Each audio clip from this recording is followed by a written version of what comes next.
अगर हम अपने जम्मू की बात करें तो हमारा जम्मू जो है यहाँ पर टैलेंट की तो कोई कमी नहीं है। और जिस तरीके से टैलेंटेड लोगों से हम आपको रूबरू करवाते ही रहते हैं, तो आज हमारे साथ जम्मू के एक ऐसे ही नौजवान हैं जो अलग अलग क्षेत्रों में, अगर बात करें एक्टिंग, डायरेक्शन, प्रोडक्शन और इसके साथ साथ राइटिंग की जो उनके स्किल्स हैं वो बड़े अलग हैं। और जिस तरीके से इनकी स्क्रिप्ट्स रहती हैं उस वो कहीं ना कहीं एक सवाल मन में लाती हैं कि भाई इतने सारे टैलेंट जो हैं वो एक इंसान में कैसे हो सकते हैं। मैं बात कर रही हूँ शोएब की, और जिन्हें आप अलग अलग प्लेटफॉर्म्स पर देख चुके हैं, जो इंटरनेशनल लेवल तक जाकर जो है अपना नाम बना चुके हैं। हमारे साथ शोएब हैं। शोएब, सबसे पहले तो मैनी मैनी कॉन्ग्रेचुलेशन, क्योंकि जम्मू से होना एक अलग चीज़ है, पर इसके साथ साथ इंटरनेशनल लेवल पर नाम कमाना, उसके लिए बहुत बहुत मुबारक। Thank you so much. शायद मेरा पहला सवाल ये है कि जिस तरीके से किसी के भी मन में अगर बात करें तो बचपन में ही होता है कि यार मैं इस फील्ड में जाऊंगा या ऐसे करूंगा। चॉइसेस बदलती रहती हैं with the passage of time. But एक सवाल ये है कि एक्टिंग में, प्रोडक्शन में जाने का क्या बचपन में ही सोच लिया था, या कुछ कोई इंसिडेंट हुआ और उसके बाद वो लाइफ ने 360 जो डिग्री का टर्न ले लिया? ऐसा है कि नहीं, कोई ऐसा इवेंट कुछ हुआ नहीं या कोई ऐसी कहानी नहीं है। जब से मैंने होश संभाला है तब से एक नेचुरली मेरे अंदर एक इंटरेस्ट पैदा हुआ था एक्टिंग का। फ़िल्मों का बड़ा शौक था, बचपन से बड़ी फ़िल्में देखा करते थे। तब तक ये नहीं पता था ये बिज़नेस है, कोई सीरियस बिज़नेस है या कोई एक ऐसी चीज़ है जिसे पूरा सीखना पड़ता है, करना पड़ता है, इतना डिफ़िकल्ट होता है, इतना टेक्निकल होता है। तब तो बस वो फ़िल्मों को देखकर एक जुनून होता था कि हम भी कभी काम करेंगे। अब जैसे-जैसे फिर बड़े हुए आहिस्ता-आहिस्ता वो एक क्या होता है कि हाँ, ये बात बड़ी इम्पोर्टेंट बोली आपने कि इंसान का एक टाइम के बाद ना वो बदलता रहता है। हाँ, बिल्कुल। कि जब तो हम छोटे थे तो हम सोचते थे शायद प्रैक्टिकल नहीं थे। हाँ। अब थोड़े बड़े हो गए हैं तो और प्रैक्टिकल सोचना पड़ता है।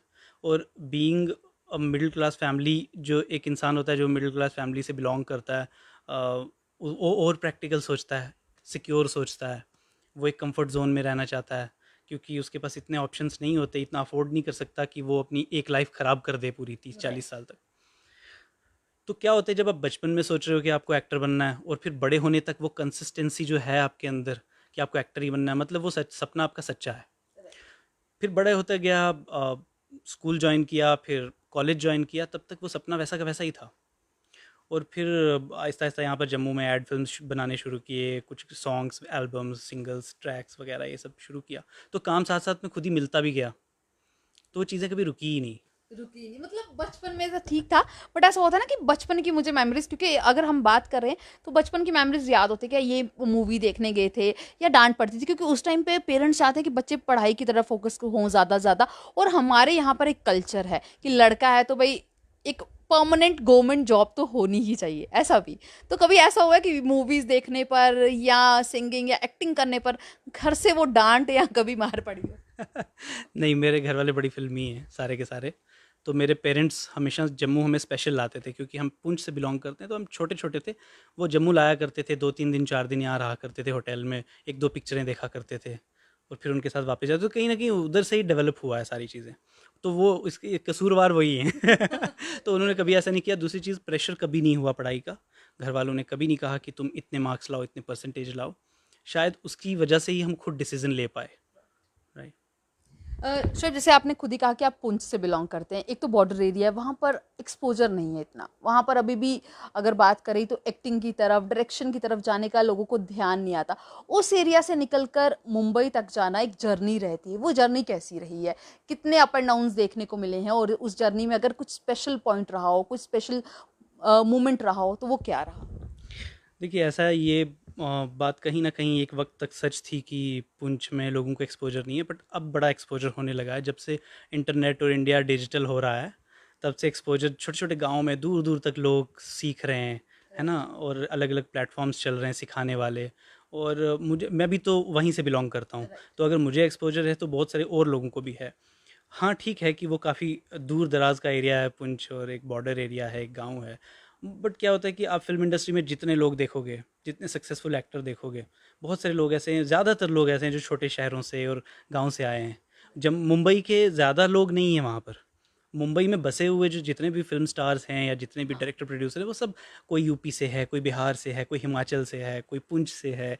तो इसी तरह से सारे का सारा वो मुंबई की जो वो फ़िल्म इंडस्ट्री है, वो ऐसे ही डेवलप हुई है। छोटे छोटे शहरों और छोटे छोटे गाँव का टैलेंट है वो। बिल्कुल। तो जैसे आपने बात किया, मैंने एक मेमोरी की बात की, कोई मोमेंट रहता है ना कि जैसे अगर हम जाते हैं, कि जैसे आपकी बात करें, बहुत सारे लोग जाते हैं कि मैं एक्टर बनूंगा, वहां जाके मैं डायरेक्शन में काम करूंगा, पर हर किसी को वो मौका भी नहीं मिल पाता है। तो वो कुछ मोमेंट रहा कि जब आया, वहां से कॉल आया या वो मौका मिला, तो किस तरीके का वो मोमेंट?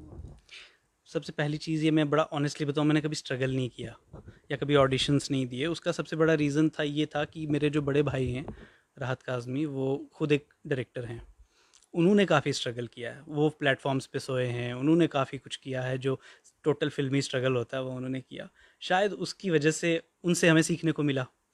मैं उनके काफ़ी क्लोज़ भी हूँ, पर्सनली भी प्रोफेशनली भी उनके साथ काफ़ी हमेशा से जुड़ा रहा। तो मुझे इतनी ज़्यादा दिक्कत नहीं हुई। पहली फ़िल्म मैं अभी कॉलेज में था, उन्होंने मुझे पहली फ़िल्म उन्होंने ही मुझे ऑफ़र कर दी थी। बट पहली फ़िल्म जब हम शूट कर रहे थे कश्मीर में, आइडेंटिटी कार्ड, शूटिंग से 1-2 दिन पहले उन्होंने मुझे बैठ के ये बात कही थी कि पहली फ़िल्म मैं तुम्हें दे रहा हूँ और शायद आखिरी। ऐसा नहीं है कि हर बार मैं ही तुम्हें काम दूँगा, इस फ़िल्म से तुम्हें काम आगे निकालना है। और जब शूटिंग हुई, शूटिंग के बाद रिस्पॉन्स अच्छा था, तो उन्होंने ही मुझे 2-3-4 फ़िल्में और दे दी। तो उनके साथ हमारी कंपैटिबिलिटी भी अच्छी। तो फिर आहिस्ता आहिस्ता स्लोली ग्रेजुअली और सीखता रहा, और ज़्यादातर मैं उन्हीं से सीखा हूँ और आगे बढ़ता रहा। और मुझे ऐसे पर्सनली ना कभी कुछ ऐसे मुझे कभी जेलस होती है कि उनकी कहानी बड़ी इंटरेस्टिंग है, मेरी कहानी उतनी इंटरेस्टिंग नहीं है कि एक डायरेक्टर या एक एक्टर या एक प्रोड्यूसर बनने। उनकी कहानी बहुत इंटरेस्टिंग है, मतलब उनमें ज्यादा स्ट्रगल उनमें बहुत ज़्यादा स्ट्रगल है और उनमें बहुत ज़्यादा वो एक इंस्टीट्यूशन है डायरेक्शन प्रोडक्शन के। अगर आप उनके पास कभी मौका मिलेगा, आप इंटरव्यू करोगे तो वो आपसे बात करेंगे, आपको पता चलेगा उनकी गहराई कितनी है। तो उनके साथ रहकर ये एक बड़ी फॉर्चुनेट चीज़ हुई कि मुझे एक बहुत ही कमाल के भाई मिले। तो मेरी जर्नी इतनी आसान होगी, आज तक मुझे कभी पता ही नहीं चला। हाँ ठीक है, ये भी मानता हूँ मैं कि आपको अपने डिसीजंस खुद लेने पड़ते हैं। आपके अंदर कैलिबर, आपके अंदर टैलेंट होना चाहिए, नॉलेज होनी चाहिए। ऐसा नहीं हो सकता कि कोई आदमी आपको हाथ पकड़ के चलाए। लेकिन उन्होंने बहुत सपोर्ट किया और उसके बाद उनसे सीखते सीखते सीखते फिर एक इंडिपेंडेंट मैं प्रोड्यूसर, डायरेक्टर, एक्टर, राइटर, वो सब एक जर्नी अपनी तरफ होती गई। बिल्कुल। अच्छा, जैसे हम बात कर रहे हैं कि बहुत सारे लोगों को एक्सपोजर नहीं मिल पाता है, या हम अपने कुछ बर्डिंग एक्टर्स की बात करें, बहुत सारे लोग हैं जिनका एक सपना रहता है कि मैं भी मुंबई जाऊंगा या एक्टर बनना चाहता हूँ, एक्ट्रेस बनना चाहता हूँ, बट वो जर्नी मुझे लगता है कई बार स्टार्ट होते ही खत्म हो जाती है। उनके लिए क्या सोचते हैं, क्योंकि जम्मू में भी अभी वो ऐसे प्लेटफॉर्म्स नहीं मिल पाते हैं, बहुत सारी जगहों पर हमने देखा अभी भी कमी है। अगर हम बात करें तो इनिशिएटिव्स तो लिए जाते हैं, बट उन इनिशिएटिव्स पर काम करना या उन इनिशिएटिव्स को आगे लेके जाना, वो किस तरीके से देखते हैं? क्योंकि एज अ एक्टर, अगर हम बात करें प्रोड्यूसर, आप किस तरीके से इन चीज़ों को देखते हैं? सबसे पहले बड़ी इंपॉर्टेंट चीज़, एक इम्पॉर्टेंट क्वेश्चन है ये, कि किसी भी छोटे शहर में ऐसे प्लेटफॉर्म होते ही नहीं है। चाहे हिंदुस्तान हो या बाहर का कोई देश हो, छोटे शहरों में ये प्लेटफॉर्म नहीं मिलते। जितने भी लोग मुंबई में या इंडस्ट्री में, हिंदी फिल्म इंडस्ट्री में बड़े स्टार्स हैं या एक अपनी जगह बना चुके हैं, वो सब छोटे शहरों से और गांव से निकल के वहाँ गए हैं। पर उसके बीच में एक बड़ी इंपॉर्टेंट चीज़ है कि आप जब उस प्रोफेशन को चुनो, जिस भी पर्टिकुलर प्रोफेशन को चुनो, उस पर्टिकुलर प्रोफेशन की ट्रेनिंग, एक प्रोफेशनल ट्रेनिंग होना बहुत इंपॉर्टेंट है। ट्रेनिंग, एक उसकी नॉलेज होना बहुत इंपॉर्टेंट है। आप सिर्फ टैलेंट टैलेंट टैलेंट वो सारा नहीं चलता। आपके पास टेक्निकल नॉलेज होनी चाहिए, आपको सीखना पड़ेगा पहले। प्रॉपर सीखो, वक्त दो, और ये समझ लो कि मुझे बहुत साल लगेंगे। आपको एमबीबीएस भी एमडी करना पड़ता है, फिर कितने साल, 10-15 साल आपके लगते हैं उसमें भी। आप डॉक्टर एकदम से नहीं बन जाते। वैसे ही आप इंजीनियरिंग करते हैं तो सालों लगते हैं, कोई भी आप काम करे सालों लगते हैं। वैसे ही ये भी एक बड़ा सीरियस प्रोफेशन है। इसको सीरियसली लेकर कि एक प्रोफेशन है, एक बाद में ये भी बिजनेस है और एक बहुत बड़ी रिस्पॉन्सिबिलिटी है। जब आप इसे शुरू करें तो फिर आप ये समझ लें कि सीखना है और सालों का सफ़र है, उसके बाद ही शुरू करें। और आपको बाहर निकलना पड़ेगा अपने कंफर्ट जोन से। घर पे बैठे बैठे कुछ नहीं मिलता। बिल्कुल, घर से बैठे बैठे कुछ नहीं मिलने वाला। ये बड़े अच्छी चीज़ क्या है। शोएब, मुझे लगता है कुछ ज़्यादा सीरियस हो रहे हैं। आप ये बताओ कि जैसे शोएब है, जो मतलब एक एक्टिंग में हमने देखा है कि जितने रोल्स किए हैं, बड़े ऐसे ऐसे रोल्स होते हैं, संजीदा रोल्स जिसे कहते हैं ना, वैसे रोल्स। तो क्या पर्सनल लाइफ में भी शोएब ऐसा ही है? ये फंसाने वाला क्वेश्चन है, क्योंकि क्या है कि हाँ, मैं पर्सनल लाइफ में भी शायद मुझे ऐसा लगता है कई दफ़ा संजीदा कई दफ़ा फ़नी वैसा हूँ, पर मुझे संजीदा रोल करना अच्छा लगता है। मेरे बड़े कंफर्ट में एक रहता है कि, और मुझे एक ऐसा रहता है कि इस तरह के रोल जो होते हैं ना, जो संजीदा रोल हैं और वो कभी कुछ ना कह कर बहुत कुछ कह देते हैं, वो मुझे बड़े हमेशा से इंस्पायर करते हैं। उस तरह के रोल, चाहे वो फिल्मों में हो चाहे वो रियल लाइफ में हो, कुछ ऐसे लोग होते हैं वो कहते नहीं हैं बहुत कुछ, लेकिन कह देते हैं काफ़ी कुछ। तो उस तरह, बट मैं कोशिश कर रहा हूँ कि मैं ज़्यादा सिर्फ संजीदा, अब आप मेरी एंटीना देखोगे, एंटीना में मेरा संजीदा रोल नहीं है। मैं एक ड्रग एडिक्ट हूँ और बड़ा ही चोर हूँ जो रात को गाड़ियाँ चुराता है। वैसे ही एक और फिल्म मैंने की है जिसमें एक साइको किलर हूँ। हाँ, मैंने कुछ संजीदा फिल्में की हैं, वो बहुत इंपॉर्टेंट थी, वो मेरे दिल के बड़े करीब सब्जेक्ट थे और मैंने चुने और वो मैंने किए। जी। एंटीना की बात की है, वो अलग-अलग प्लेटफ़ॉर्म्स पर काफ़ी अच्छा जो है नाम कमा रही हैं। उस मूवी के बारे में बताइए, जैसे आपने उस खुद ही बता दिया कि कैसा रोल है। इतना प्यार मिल रहा है, उस रोल को करने में कैसा लगा? कितना मज़ा आया? कैसा रहा वो पूरी जर्नी उस मूवी की?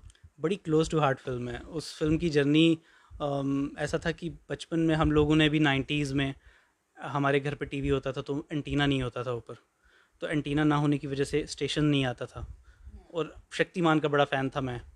सभी, और मुझे लगता है 90s के सभी बच्चे फैन थे। 90s के किड जो हैं मोस्ट लकीस्ट किड्स हैं, मैं मुझे ऐसा लगता है। 90 का दौर बचपन के हिसाब से बड़ा ही कमाल का था। तो वो मेरी, समझ लो आप, मेरी ही कहानी थी, मैंने अपने आसपास देखी थी, और मुझे लगा कि ये कहानी मैं आज के टाइम पे बताऊंगा जहाँ पर internet, tab, 4G 5G wifi सब कुछ है। वाईफाई भी है, वाइफ भी है, सब कुछ है एक ही साथ, सब कुछ। उस टाइम पे ऐसा होता था कि कुछ भी नहीं होता था, एक टीवी देखना बहुत बड़ी बात होती थी। तो आप एकदम कंट्रास्ट लेकर जाओ लोगों को, और वही मैंने किया कि एक कहानी है जहाँ पर दो बच्चों को एंटीना ख़रीदना है 90s में शक्तिमान देखने के लिए, और इन बिटवीन मेरा कैरेक्टर एंटर होता है, कैसे उनकी हेल्प करता है और सब। तो वो जर्नी बड़ी, क्योंकि क्या होता था जब लद्दाख हम पहुँचे तो उस फिल्म के अंदर ना बड़ी एनर्जी है, उसमें भागम दौड़ बहुत है, चलना भागना ये सब काफ़ी कुछ है उसके अंदर। वो बैठे बैठे हुए सारा ड्रामा नहीं है। लद्दाख पहुँचे तो वहाँ तो हवा ही निकल जाती थी डायलॉग हाँ, बोलते ही। वो स्पेशल एक और सवाल है कि लद्दाख ही क्यों चुना? वो ही एक पर्टिकुलर लोकेशन, क्योंकि वहीं पर ये शूट हो। बेसिकली ना मुझे ऐसा लगता था कि मैंने J&K में काफ़ी फिल्में कर ली हैं, तो चलो कुछ अलग करते हैं, लद्दाख चलते हैं। वहाँ की डेप्थ बड़ी कमाल की है, वहाँ की फ्रेमिंग बड़ी अच्छी मिलेगी। और मुझे ऐसा, मैं लद्दाख कभी गया नहीं था, जितना मैंने उसे रिसर्च किया था मुझे ऐसा लगता था बड़ा सही रहेगा, क्योंकि कुछ ऐसे एरियाज़ लद्दाख के अभी भी हैं जो 90s जैसे दिखते हैं। अदरवाइज़ अब यहाँ पर सब डेवलप हो गया है, तो यहाँ 90s क्रिएट करना थोड़ा मुश्किल हो जाता, वहाँ पर बड़ी आसानी से क्रिएट हो गया, और डेप्थ बहुत कमाल की थी, इसलिए मैंने लद्दाख चुना। और वहाँ के एक्टर, वहाँ के कुछ अलग मिला, मुझे एक इंटरनेशनल सा फील मिला फिल्म को। तो वो बहुत ही अच्छा एक्सपीरियंस था। बहुत ही अच्छा एक्सपीरियंस था।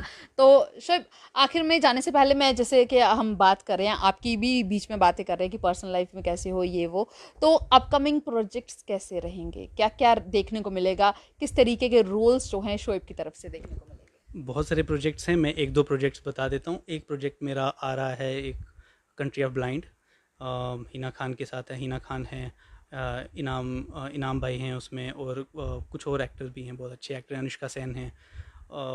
वो फिल्म बड़ी कमाल की है। एक एच.जी. हिल्स की एक शॉर्ट स्टोरी थी जो 1900 शायद 7 में लिखी थी उन्हें, बेस्ट सेलर स्टोरी थी, जिसमें एक इंसान पहाड़ से गिर जाता है और एक ऐसी दुनिया में पहुंच जाता है जो पूरी दुनिया अंधी है, और उन्हें पता ही नहीं कि आंखें क्या होती हैं।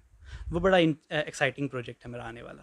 तो बहुत बहुत शुक्रिया हमारे साथ जुड़ने के लिए। और ये थे हमारे साथ शोएब, जिन्होंने बताया अपनी जर्नी के बारे में, जिन्होंने बताया कि किस तरीके से जो है वो अपनी ज़िंदगी में आगे बढ़ रहे हैं और बहुत सारे अपकमिंग प्रोजेक्ट्स के लिए काम भी कर रहे हैं। हम उम्मीद करते हैं कि इसी तरीके से हमारे शहर का, यानी कि जम्मू का नाम भी रोशन करेंगे, और साथ ही साथ हमारे लिए और कई अलग अलग तोहफे भी लेकर आएंगे। तब तक के लिए आप जुड़े रहें दी अर्थ न्यूज़ के साथ।